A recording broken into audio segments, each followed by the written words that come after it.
وَلَقَدْ يَسَّرْنَا الْقُرْآنَ لِلذِّكْرِ فَهَلْ مِن مُّدَّكِرٍ اعوذ باللہ من الشیطان الرجیم فاعلم انه لا اله الا الله واستغفر لذنبك وللمؤمنین والمؤمنات والله يعلم متقلبكم ومثواكم اعوذ باللہ من الشیطان الرجیم بسم اللہ الرحمن الرحیم فاعلم انه لا الہ الا اللہ واستغفر لذنبك وللمؤمنین والمؤمنات والله يعلم متقلبكم ومثواكم فاعلم، اے اللہ کے نبی صلی اللہ علیہ وسلم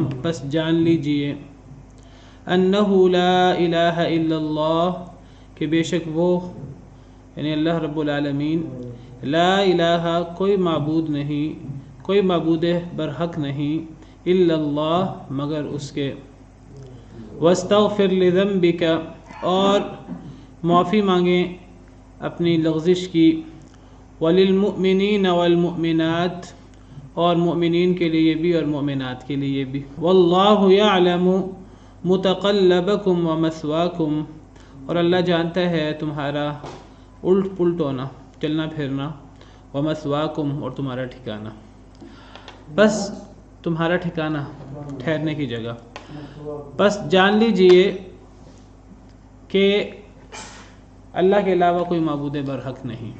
ایک مخلوق کے لیے میں نے کل ذکر کیا، اس کے لیے سب سے زیادہ اہم بات یہ ہے کہ وہ اپنے خالق کے بارے میں کتنا جانتا ہے۔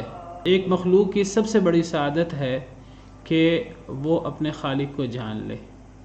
جو اپنے خالق کو جتنا جتنا جانتا جائے گا اتنا اتنا اس کا ایمان کا لیول، اس کا تقوی، اس کا یقین بڑھتا جائے گا۔ اللہ رب العالمین کا ارشاد ہے انما یخشی اللہ من عبادہ العلماء کہ اللہ سے، اللہ کے بندوں میں سے علماء ہی ڈرتے ہیں۔ کون علماء؟ جو اللہ کے بارے میں جانتے ہیں۔ جو اللہ کے بارے میں جتنا جانتا ہے وہ اللہ کے بارے میں اتنا ہی زیادہ ڈرتا ہے۔ نبی کریم صلی اللہ علیہ وسلم تمام انبیاء کرام کے سردار ہیں علیہم السلام اجمعین، تو جب کوئی ایسا کام کرنے کی کوشش کرتا جو نبی کریم صلی اللہ علیہ وسلم نے نہیں کیا ہوتا، اور وہ یہ کہتا کہ وہ تو اللہ کے نبی ہیں تو ان کو فلاں کام کرنے کی کیا ضرورت ہے، ہمیں نبی کریم صلی اللہ علیہ وسلم سے زیادہ عمل کرنے کی ضرورت ہے، پھر اللہ ہم سے راضی ہوں گے۔ تو ایسے موقعوں پر اگر ایسی کوئی صورتحال ہوتی تو نبی کریم صلی اللہ علیہ وسلم فرماتے کہ اے لوگو، میں تم سب سے زیادہ اللہ کو جاننے والا ہوں اور تم سب سے زیادہ اللہ سے ڈرنے والا ہوں۔ نبی کریم صلی اللہ علیہ وسلم یہ ارشاد فرمایا کرتے۔ تو نبی کریم صلی اللہ علیہ وسلم سب سے زیادہ اللہ کو، اللہ کے احکامات کو جاننے والے تھے۔ تو جو اللہ کو جتنا جانتا ہے وہ اتنا زیادہ جو ہے وہ اللہ سے ڈرتا بھی ہے، اور وہ اتنا ہی زیادہ اس دنیا کے اندر جو ہے، دنیا کے اندر اور آخرت کے اندر کامیاب بھی ہوتا ہے۔ میں نے کل ذکر کیا تھا کہ اللہ کو جاننے سے مراد ایک تو اللہ کی ذات، اللہ کی صفات، اللہ کے افعال کے بارے میں علم حاصل کرنا، یہ ہے اللہ کو جاننا۔ اللہ کی ذات، اللہ کی صفات، اللہ کیا کرتے ہیں، اللہ تعالیٰ کیسے ہیں، اللہ کی کیا اسماء حسنی ہیں، کیا صفات علیہ ہیں، تو یہ اللہ ہی جان سکتے ہیں۔ کوئی اللہ کی مخلوق اس کو خود نہیں جان سکتی۔ کوئی اندازہ لگا سکتی ہے اللہ کی قدرتوں کو دیکھ کر، لیکن اللہ کے بارے میں کوئی بات کوئی مخلوق اپنی طرف سے نہیں کہہ سکتی۔ اللہ ہی بتا سکتے ہیں اپنے بارے میں، اور جو اللہ اپنے بارے میں بتاتے ہیں وہ ہمیں ماننا ضروری ہے۔ جو اللہ نے اپنے بارے میں فرمایا وہ قرآن کریم میں ہے یا وہ نبی کریم صلی اللہ علیہ وسلم کے فرمان میں۔ اللہ نے وہی مطلوب قرآن یا وہی غیر مطلوب سنت اس میں ان کا بیان فرمایا ہے۔ تو اللہ کو جاننا یہ مخلوق کی سب سے بڑی سعادت ہے، اور اللہ کو جاننے کے اندر جیسے میں ذکر کر رہا ہوں، ایک اللہ کی ذات، اللہ کی صفات کا علم ہے، اور دوسرا جو ہے وہ اللہ رب العالمین کے احکامات جو اللہ رب العالمین نے ہم انسانوں پر لاگو فرمائے ہیں، عقائد جو اللہ رب العالمین نے ہمیں سیکھنے کا حکم دیا، وہ عبادات جو اللہ رب العالمین نے ہمیں بچا لانے کا حکم دیا، وہ معاملات اور دیگر احکامات جو اللہ رب العالمین نے ہم انسانوں کے لیے نازل فرمائے، ان چیزوں کو جاننا یہ انسان کی سب سے بڑی سعادت ہے۔ یہاں تو اللہ رب العالمین نے فرمایا کہ اے نبی صلی اللہ علیہ وسلم، آپ یہ بات جان لیجئے کہ اللہ کے علاوہ کوئی معبود برحق نہیں۔ یہ اللہ رب العالمین کے بارے میں گویا کہ علم حاصل کرنے کا حکم ہے نبی کریم صلی اللہ علیہ وسلم کو، اور جو حکم نبی کریم صلی اللہ علیہ وسلم کو ہوتا ہے وہ حکم آپ کے لیے بھی ہوتا ہے اور آپ کی پوری امت کے لیے بھی ہوتا ہے۔ تو یہ اللہ رب العالمین کے بارے میں، اللہ کے بارے میں ہمارا کیا عقیدہ ہونا چاہیے، اور جو عقیدہ ہے ہمارا انسانوں کا اللہ کے بارے میں، اس عقیدے کو سیکھنے اور اس عقیدے کو جاننے کا حکم دیا جا رہا ہے۔ یہاں تو جیسے میں نے ذکر کیا، اللہ کے بارے میں جاننے سے مراد دو چیزوں کا جاننا ہے، ایک اللہ کی ذات، صفات وغیرہ کو جاننا، اور ایک اللہ کے جو احکامات ہیں ہم پر۔ پھر احکامات کے آگے تقسیم ہے، کچھ عقیدے سے متعلق احکامات ہیں، ایمانیات سے متعلق، کچھ عبادات، کچھ معاملات سے متعلق احکامات ہیں، جنایات سے متعلق، خرید و فروخت سے متعلق، بین الاقوامی قوانین سے متعلق۔ تو ایک احکامات ایک ہے اللہ کے بارے میں جاننا، اور ایک ہے اللہ کے احکامات کے بارے میں، اللہ کے اوامر و نواہی کے بارے میں جاننا۔ اللہ نے اس کا بھی ذکر کیا قرآن کریم۔ یہاں تو اللہ کے بارے میں جاننے کا اور اللہ کے بارے میں جو ہمارا عقیدہ ہونا چاہیے اس کو سیکھنے کا ذکر ہے۔ ایک اور آیت کریمہ میں اللہ تعالیٰ فرماتے ہیں، میں نے کل پرسوں بھی آپ کے سامنے وعید پیش کی تھی کسی اور ضمن میں، سورہ رعد آیت نمبر 19، اللہ فرماتے ہیں أَفَمَنْ يَعْلَمُ أَنَّمَا أُنزِلَ إِلَيْكَ مِنْ رَبِّكَ الْحَقُّ كَمَنْ هُوَ أَعْمَى، کیا پس جو شخص جانتا ہے کہ جو نازل کیا گیا ہے آپ کی طرف، آپ کے رب کی طرف سے وہ حق ہے، وہ اس کے مانند ہو سکتا ہے جو اندھا ہو؟ یہ دونوں کبھی برابر نہیں ہو سکتے۔ یعنی نیک اور برا شخص کا تقابل فرمایا ہے، نیک اور برا شخص برابر نہیں ہو سکتے۔ اور نیک شخص کون ہے؟ فرمایا نیک شخص وہ ہے جو اللہ کی طرف سے اترنے والی وحی کا علم رکھتا ہو۔ ایک علم ہوا اللہ کی ذات کا علم، اور دوسرا علم ہوا کہ اللہ کے احکامات کا علم۔ یہ دونوں علم ہمیں وحی سے ملتے ہیں۔ وہ کون سا علم ہے دوسرا؟ قرآن کی طرح یہ دونوں ہی قرآن و سنت میں موجود ہیں۔ اللہ کی قدرتیں کیا ہیں، اللہ کے مبارک نام کیا ہیں، اللہ کے مبارک صفات کیا ہیں، قرآن کریم بھرا نہیں پڑا، وَهُوَ الْعَزِيزُ الْحَكِيمُ وَهُوَ الْكَبِيرُ الْمُتَعَالِ وَهُوَ الْعَلِيُّ الْعَظِيمُ، اور سبح للہ ما فی السماوات وما فی الارض وهو العزیز الحکیم، اور الملک القدوس السلام۔ قرآن کریم بھرا پڑا ہے، آپ قرآن کریم پڑھیں، آپ کو ہر صفحے پر اللہ رب العالمین کی شان آپ کو ملے گی، اللہ کی ذات کے بارے میں بھی ہمیں پتہ لگے گا، اور قرآن و سنت میں اللہ رب العالمین کے انسانوں پر احکامات کیا ہیں وہ بھی پتہ لگے گا۔ تو پورے قرآن کریم،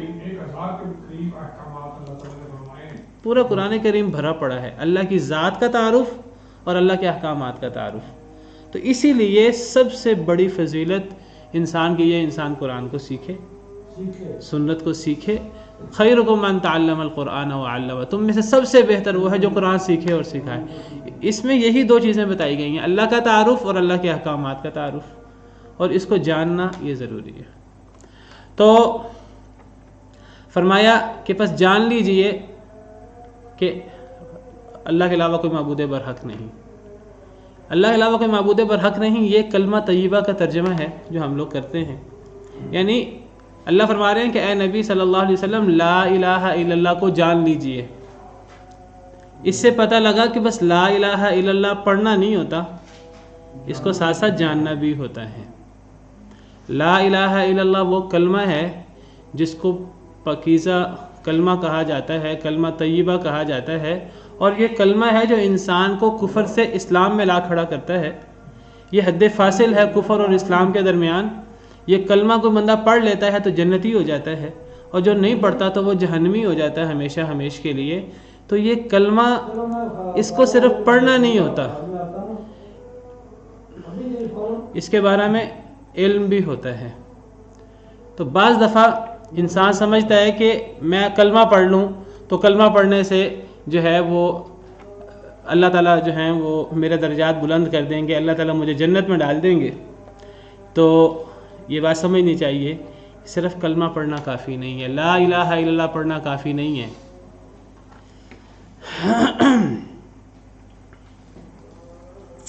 سیدنا حسن بصری رضی اللہ عنہ سے مروی ہے کہ ان سے کہا گیا، حضرت حسن بصری کا آپ کو پتہ ہے تابعین میں ان کا بڑا مقام ہے، کبار التابعین میں سے ہیں، اکثر بہت سارے صحابہ کرام کے شاگرد ہیں۔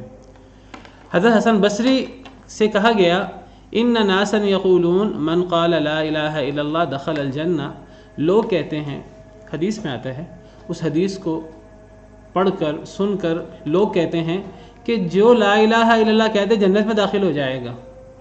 تو سیدنا حسن بصری کہنے لگے من قال لا الہ الا اللہ، جو لا الہ الا اللہ کہے فأدى حقها وفرضها دخل الجنہ، کہ صرف لا الہ الا اللہ کہنے سے جنت میں نہیں جائیں گے لوگ، لا الہ الا اللہ جو کہے گا پھر اس کا حق ادا کرے گا،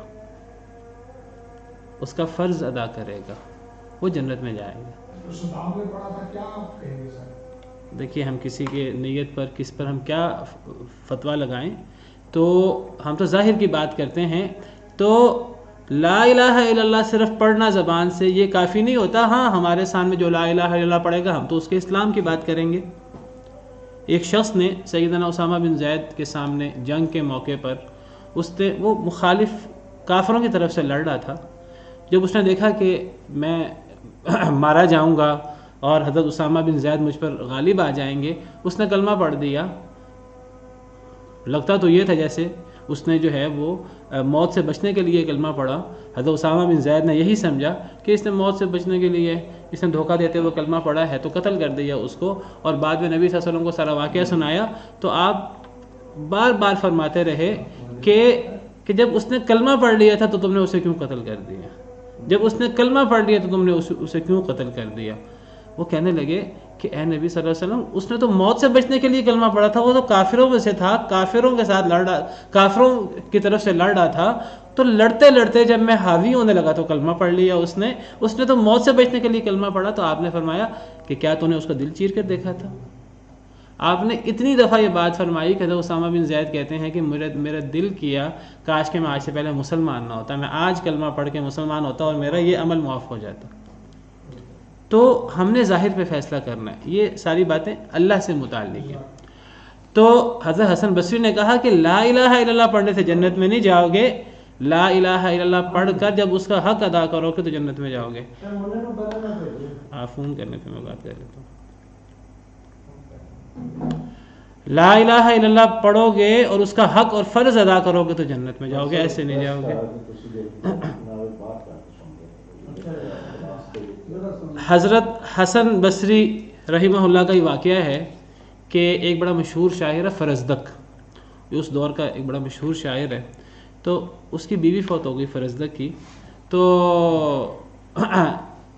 حضرت حسن بصری بھی جنازے پہ آئے، تو جنازے پہ ملاقات ہوئی فرزدق سے، تو فرزدق سے کہنے لگے کہ دیکھو تمہاری بیوی فوت ہو گئی ہے، تم نے بھی فوت ہونا ہے، ہم نے بھی فوت ہونا ہے، سب نے فوت ہونا ہے۔ تو حضرت حسن بصری کہنے لگے کہ تم نے اس دن کے لیے کیا تیاری کی ہے، فرزدق کو کہنے لگے۔ تو فرزدق نے، جو بڑا مشہور شاعر تھا، بڑے اس کے شعر ہیں آج تک پڑھے جاتے ہیں، فرزدق کہنے لگا شہادت اللہ الہ الا اللہ منذ 70 سنہ، 70 سال میری عمر ہے، میں نے لا الہ الا اللہ پڑھا ہے اور میں 70 سال سے اس پہ قائم دائم ہوں۔ تو حضرت حسن بصری کہنے لگے نعم العدہ، بہت اچھی تیاری ہے، لیکن یاد رکھو لیکن لا الہ الا اللہ شروطاً، لیکن لا الہ الا اللہ کی کچھ شروط بھی ہیں، ان شروط کا دھیان کرو گے تو یہ فائدہ دے گا۔ فَإِيَّاكَ وَقَذْفَ الْمُحْصَنَاتِ، فرمایا کہ عورتوں پر الزام لگانے سے بچنا، اگر عورتوں پر الزام لگا دیا پاک دامن عورتوں پر تو لا الہ الا اللہ بھی فائدہ نہیں دے گا، پھر جو ہے وہ سزا بھگتنی پڑے گی۔ لا الہ الا اللہ پڑھنا یہ کافی نہیں ہے، ایک انسان سمجھ لے کہ میں لا الہ الا اللہ پڑھوں گا بس اب سب کچھ معافی، اب سیدھا جنت میں جانا ہے میں نے اور اب کچھ نہیں ہے۔ نہیں، لا الہ الا اللہ کے شروط بھی ہیں، ان کا بھی دھیان رکھنا ہوگا۔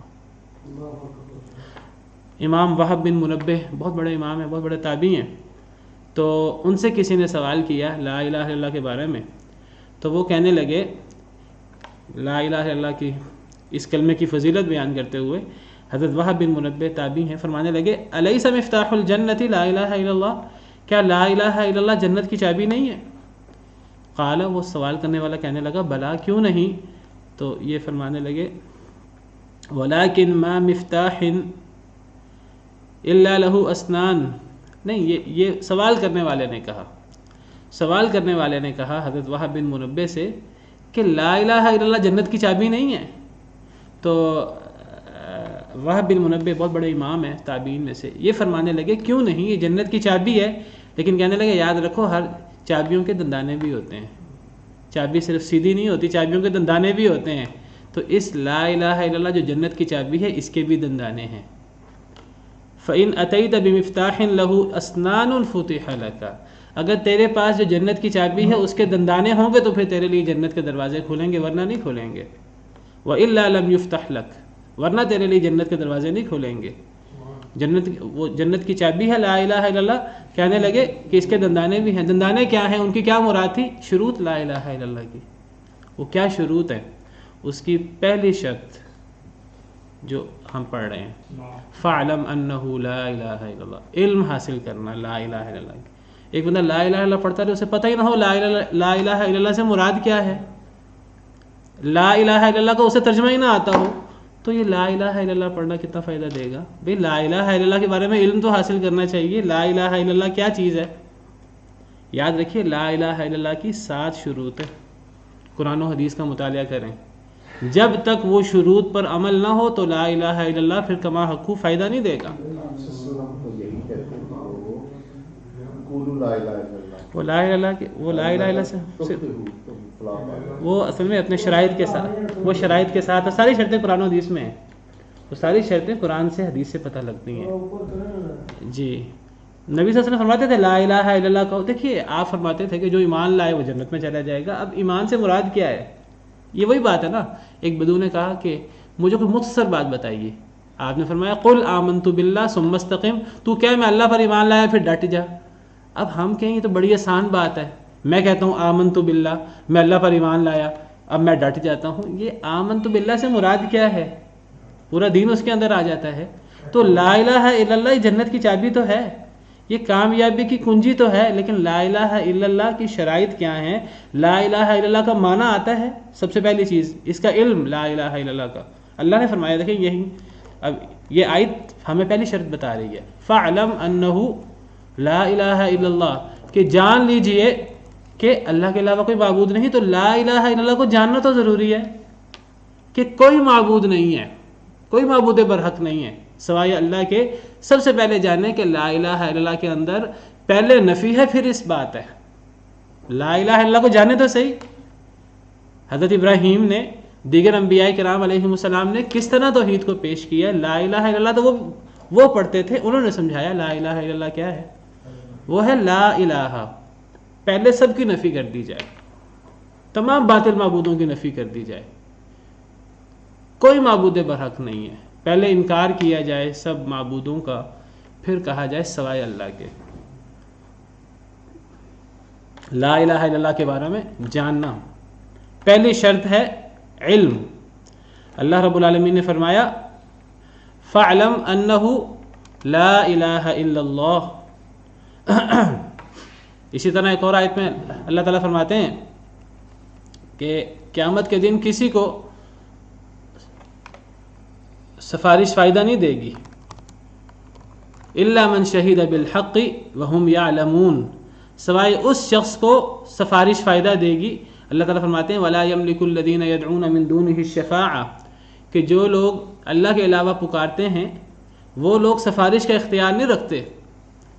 اللہ کے علاوہ جن کو پکارتے ہیں مشرکین، ان میں سے کوئی بھی سفارش کا اختیار نہیں رکھتا الا من شہد بالحق، مگر جو حق کی گواہی دے، وہم یعلمون، اور وہ جانتے ہوں. جو حق کی گواہی دینے والا ہو، حق سے مراد ہے کلمہ حق لا الہ الا اللہ، جو کلمہ حق کی گواہی دینے والا ہو، وہم یعلمون، اور وہ جانتا ہو کہ میں لا الہ الا اللہ پڑھ رہا ہوں، اس سے مراد کیا ہے، اس کا تقاضا کیا ہے، وہ اس تقاضے کو جانتا ہو. تو ان کی یہ لوگ سفارش کریں گے قیامت کے دن اللہ کے حکم سے. تو اللہ فرماتے ہیں کہ جن کو یہ لوگ اللہ کے علاوہ پکارتے ہیں، یہ مشرکین، ان میں سے کوئی سفارش نہیں کر سکے گا قیامت کے دن، سفارش کا اختیار نہیں رکھے گا مگر جو حق کی گواہی دے، یعنی لا الہ الا اللہ کی گواہی دے، وہم یعلمون، اور جانتا ہو لا الہ الا اللہ سے کیا مراد ہے. تو پہلی شرط لا الہ الا اللہ کی علم، اس کے بارے میں ہمیں علم ہو. صحیح حدیث میں نبی کریم صلی اللہ علیہ وسلم کا ارشاد ہے من مات وهو يعلم انه لا الہ الا اللہ دخل الجنہ. حدیث میں بھی آتا ہے کہ جو اس حالت میں مرا کہ اس کو لا الہ الا اللہ کا علم تھا. یہ نہیں فرمایا کہ من مات وهو يقول لا الہ الا اللہ. بعض حدیث میں لا الہ الا اللہ کہنے کے الفاظ بھی ہیں، وہ کہنے سے مراد اس کی شرائط سمیت، اس کا علم، اس کی شرائط کے ساتھ. اب یہ صحیح بخاری سے مسلم اور کی حدیث ہے، یہ بھی شرائط کا صفحہ ہی ہے، اس میں سارے دلائل ہیں. میں نے کہا میں آپ کے سامنے رکھ دوں. تو فرمایا من مات وهو يعلم انه لا الہ الا اللہ دخل الجنہ، جو اس حالت میں مرے کہ وہ جانتا ہو کہ لا الہ الا اللہ، اللہ کے علاوہ کوئی معبود نہیں، اس لا الہ الا اللہ کا علم رکھتا ہو، وہ جنت میں داخل ہوگا. پہلی شرط ہے لا الہ الا اللہ کی علم، لا الہ الا اللہ کا علم ہو ہمیں. اس کا جی یہ بہت ساری جگہوں پہ یہ شرائط موجود ہے لا الہ الا اللہ کی. دوسری شرط کیا ہے کہ لا الہ الا اللہ پر ہمارا 100% یقین ہو، اس میں کوئی ہمیں شک و شبہ نہ ہو. ایک بندہ شک و شبہ کے ساتھ لا الہ الا اللہ پڑھ دے، کیا فائدہ دے گا؟ نہیں فائدہ دے گا. منافق بھی تو پڑھتے تھے لا الہ الا اللہ، شک میں تھے. کیا منافقوں کو لا الہ الا اللہ نے فائدہ دیا؟ کوئی فائدہ نہیں دے گا. لا الہ الا اللہ فائدہ دیتا ہے یقین کے ساتھ، جب ایک بندہ یقین کے ساتھ پڑھتا ہے لا الہ الا اللہ. یہ ساری شرائط جو بیان کروں گا اس کو دلائل ہیں قرآن میں بھی حدیث میں بھی. جو بندہ یقین کے ساتھ لا الہ الا اللہ پڑھے گا، ایمان لائے گا تو فائدہ ہوگا، ورنہ فائدہ نہیں ہوگا. اللہ تعالیٰ کا ارشاد ہے انما المؤمنون الذین آمنوا باللہ ورسولہ ثم لم یرتابوا. مومن وہ ہے جو اللہ پر ایمان لائے، اللہ کے رسول پر ایمان لائے، پھر شک میں نہ پڑے. اب ایک شخص ایمان لاتا ہے اللہ پر، لا الہ الا اللہ پڑھتا ہے، رسول پر ایمان لاتا ہے، محمد الرسول اللہ پڑھتا ہے، لیکن شک میں ہے، تو یہ تو پھر مومن نہیں ہے. مومن تو وہ ہے جو لا الہ الا اللہ محمد الرسول اللہ پڑھے، اللہ پر ایمان لائے، رسول پر ایمان لائے، پھر شک نہ کرے. جی بہت سارے لوگ ہیں انبیاء اور انبیاء کے علاوہ ان کے امتی. اسی طرح حدیث مبارکہ میں آتا ہے، صحیح حدیث ہے، جو حدیثیں تقریباً ساری بخاری مسلم وغیرہ کی ہیں، صحیح حدیث مبارکہ میں ہے کہ نبی کریم صلی اللہ علیہ وسلم نے فرمایا کہ اے لوگوں میں گواہی دیتا ہوں. آپ نے اپنے بارے میں فرمایا اشہد ان لا الہ الا اللہ وانی رسول اللہ، میں گواہی دیتا ہوں کہ اللہ کے علاوہ کوئی معبود برحق نہیں، اور میں گواہی دیتا ہوں کہ میں اللہ کا رسول ہوں. پھر آپ نے فرمایا لا یلقى اللہ بہما عبد غیر شاک فیہما الا دخل الجنہ، کہ نہیں ملاقات کرے گا اللہ سے ان دونوں کو لے کر کوئی بندہ، ان دونوں کو لے کر، لا الہ الا اللہ کو لے کر اور محمد الرسول اللہ کو لے کر. یہ دو ایسے مبارک کلمے ہیں کہ اگر کوئی شخص ان دو کلموں کے ساتھ اللہ سے ملاقات کی، وہ ان میں شک نہ رکھتا ہو، ان دو کلموں میں، جنت پار ہو گیا ہو. شرط یہ ہے کہ شک نہ ہو. اس کو پتہ لگا جس کو شک ہوگا وہ تو پار نہ ہوا. میں نے مثال دی منافق. تو یقین ضروری ہے. اگر ایک بندہ کہ مجھے تو بین ہے، کوئی 50% لگتا ہے کہ یہ بین کوئی فائدہ نہیں رہے گا. آخرت پر ایمان ہم نے پڑھا کہ قیامت کے دن اللہ تعالیٰ جہنمی لوگوں سے کہیں گے وَإِذَا قِيلَ إِنَّ وَعْدَ اللَّهِ حَقٌّ وَالسَّاعَةُ لَا رَيْبَ فِيهَا قُلْتُم مَّا نَدْرِي مَا السَّاعَةُ إِن نَّظُنُّ إِلَّا ظَنًّا وَمَا نَحْنُ بِمُسْتَيْقِنِينَ. اللہ جہنمی لوگوں سے کہیں گے تم جہنم میں اس لیے ہو کہ جب تمہیں کہا جاتا تھا اللہ کا وعدہ سچ ہے، قیامت کا، جنت جہنم کا، وَالسَّاعَةُ لَا رَيْبَ فِيهَا قیامت میں کوئی شک نہیں، قُلْتُم مَّا نَدْرِي مَا السَّاعَةُ تم کہا کرتے تھے ہمیں نہیں معلوم قیامت کیا ہے، ان نظن الا ظنا ہمیں ایک گمان سا ہے، ممکن ہے قیامت ہو، وما نحن بمستيقنين ہمیں یقین نہیں ہے.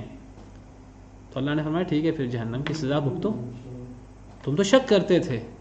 تو شک کے ساتھ فائدہ نہیں ہوتا. لا الہ الا اللہ کی دوسری شرط یہ ہے ایک انسان یقین کے ساتھ یہ کلمہ پڑھے، لا الہ الا اللہ محمد الرسول اللہ. نبی کریم صلی اللہ علیہ وسلم باغ میں تھے، سیدنا ابو ہریرہ آپ کے پاس آئے، آپ نے حضرت ابو ہریرہ کو اپنا فرمان دے کر بھیجا. آپ نے فرمایا اپنا فرمان دیا اور نشانی کے طور پہ اپنی جوتی دی. فرمایا کہ تمہیں جو بھی ملے اس باغ کے پیچھے اس کو یہ خوشخبری بھی سنا دو اور ساتھ تمہارے پاس میری جوتی موجود ہے یہ بتانے کے لیے کہ تم نبی صلی اللہ علیہ وسلم کی طرف سے آئے ہو. آپ نے ساتھ اپنا جوتا دے کر بھیجا. تو یہ بھی صحیح حدیث ہے. تو حضرت ابو ہریرہ کو آپ نے فرمایا تھا من لقیت من وراء هذا الحائط، کہ اس دیوار کے پیچھے تم جس سے ملو یشہد ان لا الہ الا اللہ، جو اس بات کی گواہی دیتا ہو کہ اللہ کے علاوہ کوئی معبود برحق نہیں، مستیقنا بها قلبہ، بشرطے کہ وہ دل سے اس کا یقین رکھتا ہو، فبشرہ بالجنہ، اسے جنت کی بشارت دے دو. شرط ہے لا الہ. دیکھیں بعض جگہ نا ایک حدیث کو سامنے رکھ کر ایک آیت کو سامنے رکھ کر فیصلہ نہیں کرتے. قولوا لا الہ الا اللہ تفلحوا، ہم کہیں جی بس لا الہ الا اللہ ایک بندہ کہ کامیاب ہو جائے گا، جنتی ہو جائے گا. تمام احادیث مد نظر رکھنی ہوں گی. اب ان احادیث میں شرائط آ رہی ہیں. جو بندہ لا الہ الا اللہ کہے گا جب دل سے وہ یہ بات کہے، شک نہ کرے، مستیقنا بها قلبہ، اس بندے کو جنت کی بشارت. تو پتہ لگا کہ جسے دل سے یقین نہ ہو اسے جنت کی بشارت نہیں دی جا سکتی. تو پتہ لگا کہ یقین جو ہے یہ لا الہ الا اللہ کی شروط میں سے ایک شرط ہے. تیسری شرط ایک انسان قبول کرے، لا الہ الا اللہ کو قبول کرے، اللہ کے احکامات کو قبول کرے. ایک بندہ منہ سے لا الہ الا اللہ پڑھتا رہے لیکن وہ لا الہ الا اللہ کو قبول نہ کرتا ہو، وہ اللہ کے احکامات کو قبول نہ کرتا ہو، اللہ کے احکامات کو نہ مانتا ہو. ہمارے سامنے بہت سارے لوگ ہیں آج معاشرے میں، سیکولر لوگ ہیں، لا الہ الا اللہ تو وہ بھی پڑھتے ہیں، اللہ کا کوئی حکم نہیں مانتے، نماز نہیں پڑھتے، زکوٰۃ نہیں دیتے، اللہ اور اللہ کے رسول کے حدود کو اور ان کی سزاؤں کو وحشیانہ سزائیں قرار دیتے ہیں. آپ میرا اشارہ سمجھ گئے ہوں گے. وہ میں اس موضوع پہ جانا نہیں چاہتا آسما جہانگیر کے، وہ انشاءاللہ کل کے جمعے میں. تو لا الہ الا اللہ تو پڑھا ہوا ہے سب نے، ساتھ یقین بھی، ساتھ قبول بھی تو ہونا چاہیے. یہ شرط ہے لا الہ الا اللہ کی شرطوں میں سے. اللہ تعالیٰ فرماتے ہیں کہ کچھ ایسے لوگ ہیں کہ جب ان کے سامنے لا الہ الا اللہ پڑھا جاتا ہے تو وہ تکبر کرتے ہیں، آگے سے انکار کر دیتے ہیں. ضروری نہیں کہ وہ لا الہ الا اللہ کا انکار کریں، ممکن ہے لا الہ الا اللہ پڑھتے رہیں، اللہ کے احکامات سے انکار کرتے ہوں. اللہ تعالیٰ فرماتے ہیں کافروں کے بارے میں انہم کانوا، سورہ صافات ہے، انہم کانوا اذا قیل لہم لا الہ الا اللہ یستکبرون. کافر وہ ہیں کہ جب ان کے سامنے لا الہ الا اللہ کہا جاتا تھا تو آگے سے تکبر کرتے تھے. تو لا الہ الا اللہ کے ساتھ تکبر نہیں کرنا چاہیے. لا الہ الا اللہ کو مان لینا چاہیے، دل کے ساتھ قبول کر لینا چاہیے. اسی طرح حدیث مبارکہ میں ہے کہ نبی کریم صلی اللہ علیہ وسلم نے فرمایا مثل ما بعثنی اللہ بہ، یہ صحیح بخاری صحیح مسلم کی حدیث ہے، مثل ما بعثنی اللہ بہ من الہدی والعلم کمثل الغیث الکثیر. آپ نے فرمایا مجھے جو اللہ نے ہدایت اور علم دے کر بھیجا ہے، آپ نے اس کی مثال بیان فرمائی دو زمینوں کے ساتھ. آپ نے فرمایا جو مجھ پر وحی اتری ہے قرآن کی صورت میں یا حدیث کی صورت میں، فرمایا کہ اس کی مثال ہے دو زمینوں کی مثال. ایک زمین وہ ہے، خلاصہ بیان کر دیتا ہوں، ایک زمین وہ ہے کہ جب پانی آتا ہے تو وہ پانی کو جذب بھی کرتی ہے اور اس سے فصل لہلہاتی فصل بھی پیدا ہوتی ہے، لوگ بھی جانور بھی سب فائدہ اٹھاتے ہیں. اور دوسری زمین وہ ہے جو نہ پانی کو روکتی ہے، پانی کو جذب بھی نہیں کرتی، پانی آگے چلا جاتا ہے، نہ پانی کو روکتی ہے نہ پانی کو جذب کرتی ہے کہ کچھ اگے، نہ کچھ اگتا ہے نہ وہ پانی کو روکتی ہے. اگر پانی کو روک لے پھر بھی فائدہ ہو، نہ وہ روکتی ہے پانی کو اور نہ فصل اگتی ہے. تو فرمایا کہ یہ مثال ہے، پہلا شخص ہے جس نے اس دین سے، قرآن سے، حدیث کے علم سے فائدہ اٹھایا، اس پہ عمل کیا، اور دوسرا وہ شخص ہے جو قرآن و حدیث سے فائدہ نہیں اٹھاتا، وہ اللہ کی ہدایت کو قبول نہیں کرتا. حدیث کے الفاظ ہیں کہ ہدایت کو قبول نہیں کیا اس نے. تو یہ اللہ کے احکامات کو قبول کرنا چاہیے، لا الہ الا اللہ کو قبول کرنا چاہیے. تو میں ذکر کر رہا ہوں کہ تیسری شرط ہے قبول کرنا، لا الہ الا اللہ کو قبول کرنا، انکار نہ کرنا. تو پہلی شرط علم، دوسری شرط یقین، تیسری شرط قبول، چوتھی شرط ہے انقیاد۔ انقیاد کا کیا مطلب ہوتا ہے؟ انقیاد کا مطلب ہوتا ہے جھک جانا، اللہ کے سامنے جھک جانا، تسلیم کر لینا، اپنی بات چھوڑ دینا، دل سے تسلیم کر لینا۔ تو اللہ تعالیٰ فرماتے ہیں وَأَنِيبُوا إِلَىٰ رَبِّكُمْ وَأَسْلِمُوا لَهُ، اپنے رب کے لیے انابت اختیار کرو، جھک جاؤ اپنے رب کے سامنے، وَأَسْلِمُوا لَهُ، اس کے سامنے جھک جاؤ۔ ایک بندہ اللہ کا حکم آ جائے، ایک بندہ جو ہے وہ پھر بھی اپنی بات پر ڈٹا ہوا ہے، اللہ سے ڈرنا چاہیے۔ سیدنا عمر رضی اللہ عنہ وہ غصے میں ہوتے تھے، کوئی بندہ کہتا کہ اتق اللہ، اللہ سے ڈر جاؤ، تو ان کا غصہ ختم ہو جاتا تھا، وہ خوف میں مبتلا ہو جاتے تھے۔ تو ایک مسلمان اللہ سے ڈرتا ہے اور اللہ کے سامنے جھکتا ہے۔ وَمَن يُسْلِمْ وَجْهَهُ إِلَى اللَّهِ وَمَن يُسْلِمْ وَجْهَهُ إِلَى اللَّهِ لِلَّهِ لکھا ہوا، ٹائپنگ کی غلطی ہے، جو جھکا لے اپنے چہرے کو، وَمَن يُسْلِمْ وَجْهَهُ إِلَى اللَّهِ، اللہ کی طرف، وَهُوَ مُحْسِنٌ، اور وہ نیکوکار بھی ہو، فَقَدِ اسْتَمْسَكَ بِالْعُرْوَةِ الْوُثْقَىٰ، پس تحقیق اس نے پکڑا ہے مضبوطی سے مضبوط کڑے کو۔ جو اللہ کے سامنے سر کو جھکا لیتا ہے اس نے مضبوط کڑے کو پکڑا ہے۔ آپ کو پتہ مضبوط کڑا کیا چیز ہے؟ لا الہ الا اللہ۔ یعنی کیا مطلب ہوا اس آیت کا؟ اس آیت کا مطلب ہوا کہ لا الہ الا اللہ کا حامل کون شخص ہے؟ جو اللہ کے سامنے سر جھکاتا ہے۔ جو اللہ کے سامنے سر نہیں جھکاتا وہ تو لا الہ الا اللہ کا حامل نہیں ہے۔ وہ یہ نہ کہ میں لا الہ الا اللہ پڑھتا ہوں میں تو جنتی ہوں۔ وَمَن يُسْلِمْ وَجْهَهُ إِلَى اللَّهِ وَهُوَ مُحْسِنٌ فَقَدِ اسْتَمْسَكَ بِالْعُرْوَةِ الْوُثْقَىٰ، جو اللہ کے سامنے سر جھکا لے گا، نیکی کرنے والا ہوگا، در حقیقت اس نے لا الہ الا اللہ کو تھاما ہے۔ لا الہ الا اللہ یعنی مضبوط کڑا، یہ لا الہ الا اللہ ہے مضبوط کڑا۔ مضبوط کڑے کو تھامنے والا کون ہے؟ جو اللہ کے سامنے سر جھکا لے۔ حدیث مبارکہ میں آتا ہے، نبی صلی اللہ علیہ وسلم نے فرمایا لا یؤمن احدکم حتی یکون ہواہ تبعا لما جئت بہ، تم میں سے ایک شخص مومن ہی نہیں ہو سکتا جب تک کہ اس کی تمام خواہشات اس کے مطابق نہ ہو جائیں جو میں لے کر آیا ہوں۔ اللہ کے احکامات اللہ کے احکامات ہیں، نبی کے احکامات اللہ کے احکامات ہیں۔ آپ نے فرمایا جو میں لے کر آیا ہوں جب تک کسی کے ساری خواہشیں میرے احکامات کے مطابق نہ ہو جائیں بندہ مومن نہیں ہو سکتا، ایمان ہی نہیں ہے۔ لا الہ الا اللہ کہاں گیا؟ تو ہے ہی نہیں۔ لا الہ الا اللہ تو ہوتا ہے اللہ کے سامنے سر جھکانے سے۔ پانچویں شرط صدق، سچائی۔ جب ایک بندہ لا الہ الا اللہ پڑھے تو سچا پڑھے، جھوٹا کلمہ نہ پڑھے۔ کئی لوگ اللہ معاف کرے جھوٹا کلمہ پڑھتے ہیں، جھوٹ بولتے ہیں کلمہ پڑھ کے۔ سچا کلمہ فائدہ دیتا ہے۔ اللہ فرماتے ہیں الف لام میم احسب الناس ان یترکوا ان یقولوا آمنا وهم لا یفتنون، کیا لوگوں نے گمان کیا ہے کہ آمنا کہہ دیں گے، آمنا یعنی لا الہ الا اللہ وہ پڑھ دیں گے پھر آزمائش نہیں ہوگی؟ نہیں، آمنا کہنے کے بعد آزمائش ہوگی۔ کیوں؟ وَلَقَدْ فَتَنَّ الَّذِينَ مِن قَبْلِهِمْ فَلَيَعْلَمَنَّ اللَّهُ الَّذِينَ صَدَقُوا وَلَيَعْلَمَنَّ الْكَاذِبِينَ، ہم نے پچھلے لوگوں کی آزمائش کی تھی، پھر اللہ نے سچے لوگوں کو بھی پہچان لیا تھا، جھوٹے کو بھی پہچان لیا تھا۔ کون سچا ہے کون جھوٹا ہے، اس لا الہ الا اللہ کو سچا یا جھوٹا ثابت کرنا پڑتا ہے۔ ایک بندہ لا الہ الا اللہ پڑھے، اللہ کا حکم آئے تو وہ دل اس کا تیار نہیں ہو رہا، تو یہ تو لا الہ الا اللہ، اللہ معاف کرے، لا الہ الا اللہ کا تقاضا تو نہیں ہے۔ لا الہ الا اللہ پڑھنے سے آزمائشوں کا دروازہ کھلتا ہے، اور اللہ نے کھرا کھوٹا اللہ نے جانچنا ہے، ٹھوک بجا کر آزمائش ہوگی، اب پتہ لگے گا کہ کس نے سچا کلمہ پڑھا کس نے جھوٹا۔ اللہ فرماتے ہیں کہ جنگ بدر میں پلاننگ کے ساتھ جنگ نہیں ہوئی تھی، تو قافلہ لوٹنے نکلے تھے، جنگ ہو گئی، یوم فرقان ہو گیا، تو سب لوگ شریک نہیں ہو سکے۔ تو جب اس کے فضائل آئے جنگ بدر کے کہ جو جنگ بدر میں شریک ہو گیا وہ جنتی ہو گیا، اب جو کرے اللہ نے اس کے آئندہ گناہ معاف کر دیے۔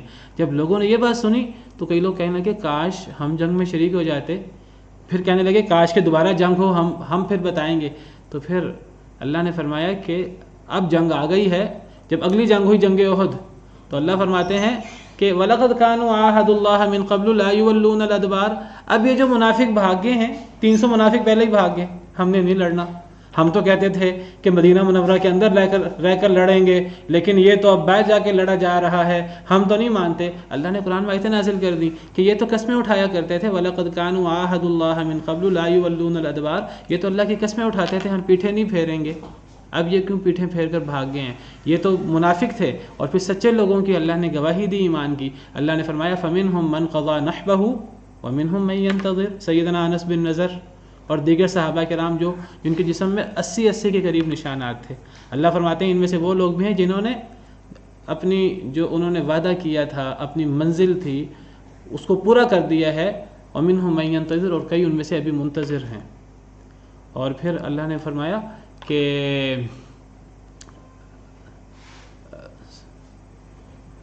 من المؤمنین رجال صدقوا ما عاهدوا اللہ علیہ، مومنین میں ایسے مرد ہیں کہ جو اللہ سے وعدہ کیا تھا اس کو سچ کر دکھایا۔ تو یہ جو لا الہ الا اللہ انسان پڑھتا ہے، یہ اللہ سے ایک معاہدہ کرتا ہے، ایک عہد ہوتا ہے اللہ تعالیٰ سے، لا الہ الا اللہ، اور اس کو پھر پورا کر کے دکھانا ہوتا ہے، اور اس کا پتہ لگتا ہے آزمائش کے وقت۔ یہ جب اللہ کی طرف سے نعمتیں ہوں تب تو ہر بندہ ہی جو ہے وہ ایمان کا اظہار کر رہا ہوتا ہے، پتہ لگتا ہے آزمائش کے وقت۔ اللہ معاف کرے، اللہ ہمیں آزمائش سے بچائے، اللہ ہمیں عافیت دے، لیکن جب آزمائش آئے، وہ آنی ہے، اللہ تب ہمیں پھر ثابت قدم رکھے، اور پھر اللہ تعالیٰ ہمیں سچا ہونے کی توفیق عطا فرمائے۔ حدیث مبارکہ میں ہے، صحیح بخاری صحیح مسلم کی حدیث ہے، نبی صلی اللہ علیہ وسلم نے فرمایا ما من احد یشہد ان لا الہ الا اللہ وان محمدا عبدہ ورسولہ صدقا من قلبہ، بات ہو رہی سچائی کی، یہ لا الہ الا اللہ کو سچا ثابت کرنا پڑتا ہے۔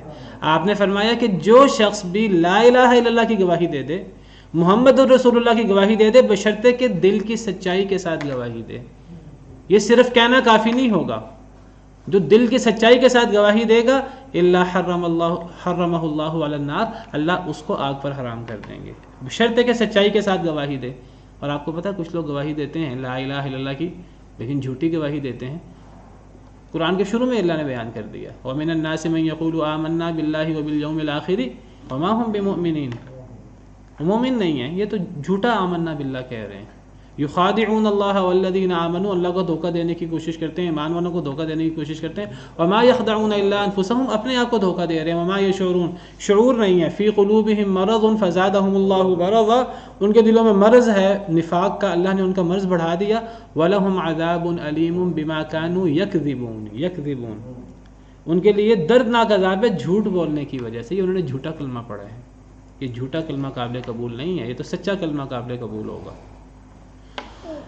پانچویں شرط سچائی، چھٹی شرط لا الہ الا اللہ کی اخلاص، ایک بندہ اخلاص کے ساتھ یہ کلمہ پڑھے، اخلاص کے بغیر کوئی عمل قابل قبول نہیں ہے۔ اور لا الہ الا اللہ تو سب سے بڑا عمل ہے، صرف لوجہ اللہ، کوئی دنیاوی مقصد نہ ہو کہ میں اسلام قبول کر لیتا ہوں، مجھے فلاں عہدہ مل جائے گا، میں مسلمانوں سے محفوظ ہو جاؤں گا، مجھے مال غنیمت ملے گا، مجھے فلاں ملے گا، اخلاص تو نہیں ہے۔ میں لا الہ الا اللہ پڑھتا ہوں، لوگ واہ واہ کریں گے، بیٹا وہاں جا کے بیٹھو، وہاں بیٹھو، لوگ جو ہے وہ واہ واہ کریں گے، ریاکاری نہیں، یہ لوجہ اللہ کو بندہ کلمہ پڑھے گا اللہ کو راضی کرنے کے لیے، تو یہ کلمہ انسان کو فائدہ دے گا۔ فرمایا الا للہ الدین الخالص، اے لوگو خبردار، اللہ کے لیے خالص عبادت ہوتی ہے، خالص دین ہوتا ہے۔ قل اللہ اعبد مخلصا لہ دینی، اے نبی صلی اللہ علیہ وسلم آپ فرما دیجئے کہ میں اللہ کی عبادت کرتا ہوں اس کے لیے عبادت کو خالص کرتے ہوئے۔ اور حدیث مبارکہ میں ہے، صحیح حدیث ہے، نبی صلی اللہ علیہ وسلم نے فرمایا اسعد الناس بشفاعتی من قال لا الہ الا اللہ خالصا من قلبہ، سب سے زیادہ جو بندہ میری سفارش کا مستحق ہوگا، میری سفارش حاصل کر کے سعادت مند بن جائے گا، یہ وہ شخص ہوگا جو لا الہ الا اللہ پڑھے گا لیکن اخلاص کے ساتھ۔ صدق وہ ایک الگ شرط ہے، ہم اسے پہلے پڑھ چکے ہیں آپ کہنے سے پہلے۔ ایک ہے سچا کلمہ پڑھنا اور ایک ہے اخلاص کے ساتھ کلمہ، صرف اللہ کی رضا کے لیے اور کوئی مقصد نہ ہو۔ اور آخری اور سب سے آپ بڑی کہہ لیں وہ ہے محبت کے ساتھ کلمہ پڑھنا۔ ایک انسان کو اگر محبت ہو تو صرف اللہ سے، اور اگر کسی سے محبت ہو دنیا میں تو اللہ کے لیے، سب سے زیادہ اسے محبت ہو تو اللہ سے، اور اگر اللہ کے بعد اسے کسی سے محبت ہے تو اللہ کے لیے۔ ومن الناس من يتخذ من دون الله اندادا يحبونهم كحب الله والذين آمنوا اشد حبا لله. یہ جو مشرک ہیں یہ اپنے شریکوں سے محبت کرتے ہیں جس طرح اللہ سے محبت ہونی چاہیے. مشرک اپنے شریک سے محبت کرتا ہے. اللہ فرماتے ہیں لیکن جو موحد ہے والذین آمنوا اشد حبا للہ، موحد کی محبت مشرک کی اپنے شریک سے، موحد کی اللہ سے محبت مشرک کی اپنے شریک سے محبت سے زیادہ ہوتی ہے. والذین آمنوا اشد حبا للہ، ایمان والے اللہ سے سب سے زیادہ محبت کرتے ہیں. سر یہ اس میں مطلب ہے کہ قسم کا لالچ نہیں ہونا چاہیے. ہاں جی لالچ نہیں کہ جنت دنیاوی لالچ، وہ لالچ جو اللہ نے دیا ہو تو وہ تو اللہ نے دیا ہے، وہ تو اللہ کی رضا کے لیے نا. دیکھیے یا تو ایک انسان جو ہے ایسا لالچ کرے جو اللہ نے نہیں دیا، پھر تو ہم کہیں کہ یہ بندہ کسی اور لالچ کی وجہ سے اخلاص نہیں ہے. ایک بندہ جو ہے جنت کی حصول کے لیے جہنم سے یہ تو اللہ نے جو ہے وہ لالچ دیا ہے. یہ ہماری فطرت ہے. بالکل، یہ تو اللہ فرماتے ہیں کہ تم یہ عمل کرو جنت میں جاؤ گے، اور سارے لا الہ الا اللہ پڑھو جنت میں جاؤ گے. یہ سارے اس میں تھوڑا سا اخلاص کا پہلو مطلب ہے جب یہی ذہن میں ہو کہ اللہ جنت دے گا اس کلمے کی وجہ میں یہ جو اعمال کرتا ہوں اللہ پاک جنت دے گا، کیا ہے درست ہے؟ دیکھیے یہ جو ہے نا اللہ نے ہمیں یہ لالچ دیا ہے، یہ ہماری فطرت ہے. ہم دیکھیے ہم جو اللہ نے دین مقرر کیا نا ہمارے لیے، اور جو اللہ کے رسول صلی اللہ علیہ وسلم نے ہمارے لیے دین بیان کیا، وہ دین ہے. اس کو جب چھوڑیں گے نا اور ان سے زیادہ نیک بننے کی کوشش کریں گے، نہ نیک بن سکیں گے، دنیا میں بھی تباہ ہوں گے، آخرت میں بھی تباہ ہوں گے. اللہ اور اللہ کے رسول سے نیک بننے کی جتنا انہوں نے ہم سے تقاضا کیا ہے اس سے زیادہ نیک بننے کی کوشش نہ کریں. اللہ نے جب فرمایا ہے کہ لا الہ الا اللہ کہو جنت میں جاؤ گے، فلاں عمل کرو جنت میں جاؤ گے، اللہ نے لالچ دیا نا جنت کا. اب ہم کہ نہیں جی ہمیں جنت کی رغبت نہیں ہے، ہم تو صرف اللہ کے لیے یہ کام کرتے ہیں. بھئی ہم اللہ سے آگے بڑھ کر ہم کوئی کام کریں گے؟ نبی صلی اللہ علیہ وسلم فرماتے ہیں یہ کام کرو جنت ملے گی، یہ کام کرو جنت ملے گی، غصہ نہ کرو جنت ملے گی، لا تغضب فلق الجنہ، حدیثیں بڑی بڑی ہیں. ہم کہ نہیں ہونی چاہیے. یہ فطری چیز ہے. دیکھیے اللہ نے ہماری فطرت میں ڈال دی ہے. دیکھیے ایک ہے اخلاص اور ایک ہے کہ اخلاص کے علاوہ کام تب ہوگا جب ہم کسی ایسی چیز کا لالچ کریں جس کا اللہ نے حکم نہیں دیا، ہم لوگوں کو خوش کرنے کے لیے. اللہ کی رضا، اللہ کی جنت کی خواہش میں، جہنم سے بچنے کے لیے، بلکہ قیامت سے ڈرتے ہوئے ایک بندہ نیک کام کرے. نیک لوگ کیا کہتے ہیں؟ نیک لوگ کہتے ہیں جب کھانا کھلاتے ہیں نا، وہ یتیم کو مسکین کو، سورہ دہر میں ہے، وہ کہتے ہیں کہ ہمیں تم سے دنیا میں کچھ نہیں چاہیے، ہم اللہ کی رضا کے لیے یہ کام کر رہے ہیں، اور ساتھ ہی کیا کہتے ہیں کہ ہمیں جہنم کا خوف، ہمیں قیامت کا خوف ہے. انما نطعمکم لوجہ اللہ لا نرید منکم جزاء ولا شکورا انا نخاف من ربنا یوما عبوسا قمطریرا. ساتھ کہہ رہے ہیں ہمیں کوئی لالچ نہیں ہے، اللہ کی رضا سے کام کر رہے ہیں، ساتھ ہی کہتے ہیں ہم جہنم سے ڈرتے ہیں، قیامت سے ڈرتے ہیں. تو جہنم سے ڈرنا، قیامت سے ڈرنا، یہ اللہ کی رضا میں شامل ہے. اللہ نے ہمیں اس کا لالچ دیا ہے. تو دیکھیے میں کہتا ہوں اللہ اور اللہ کے رسول نے جو ہمیں دین دیا اس سے نیک بننے کی کوشش ہمیں نہیں کرنی چاہیے. بس تو محبت. اور ایک بندہ تب تک مومن نہیں ہوگا حتی اکون احب الیہ من ولدہ والدہ والناس اجمعین، جب تک نبی صلی اللہ علیہ وسلم اس سے دنیا جہاں سے زیادہ محبوب نہ ہو، تب تک ایک بندہ جنتی نہیں ہو سکتا. تو بہرحال یہ ساری لا الہ الا اللہ کی شروط ہیں. لا الہ الا اللہ کی شروط پوری کریں گے تب لا الہ الا اللہ کا فائدہ ہوگا، ورنہ لا الہ الا اللہ کا فائدہ نہیں ہوگا. انسان اپنی مانگ سکتا ہے جیسے بالکل في رحمه تحلو الحياة شوقا إلى